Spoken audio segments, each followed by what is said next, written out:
Bien, toujours chez Wilson, on va voir maintenant une série, la série NC9, c'est ça? Tout à fait.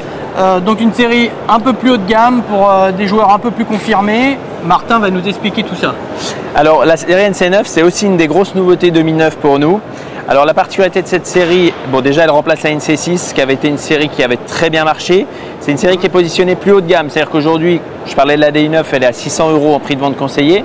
Aujourd'hui une NC9 en 7 fer graphite est à 1000 €, donc on a un positionnement différent, mais avec des caractéristiques techniques différentes aussi. C'est une face titane avec des soudures au plasma qui permettent de donner un effet trampoline et de donner plus de puissance encore à ce club-là. Donc ce qui fait que... Et je vais te poser peut-être une question piège, mais est-ce qu'on a fait des études par rapport au gain de distance qu'on gagne avec ce club par rapport à un club classique? Ils ne sont pas chiffrés parce que ça va être différent bien sûr en fonction du type de joueur, mais bien sûr il y a des tests qui sont faits aujourd'hui avec des robots et qui montrent que la série est plus puissante que... Mais sans t'engager dans un nombre de mètres. Hein. Non, c'est toujours délicat parce que ça va varier en fonction des joueurs. D'accord. Et puis l'autre élément aussi très important, c'est le shaft. Donc sur cette série-là, et c'est la seule série aujourd'hui chez Wilson où on le fait, et c'est très rare aujourd'hui de trouver ce shaft-là sur des séries haut de gamme. C'est un shaft Fujikura 65i, dont on est les seuls quasiment à monter ce shaft-là d'origine, et qui est un shaft aussi très haut de gamme parce que Fujikura aujourd'hui est reconnu comme une marque. On ne le dit pas assez, mais 80% du club, c'est le shaft. Oui, c'est vraiment le moteur du club. Donc on a monté effectivement sur cette série-là un Fujikura qui est un très très bon shaft.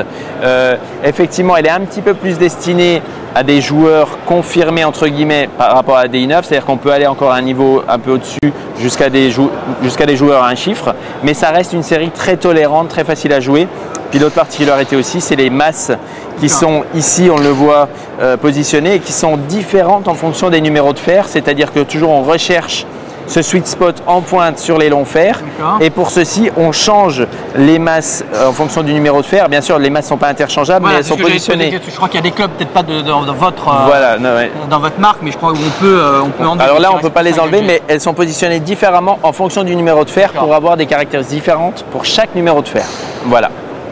Je te remercie de toutes ces infos pour ce club qui m'a l'air excellent. Donc, je ne l'ai pas testé, je vous l'avoue. Je vais y aller juste après cette interview. On se retrouve dans quelques minutes pour une nouvelle vidéo sur legolf.com.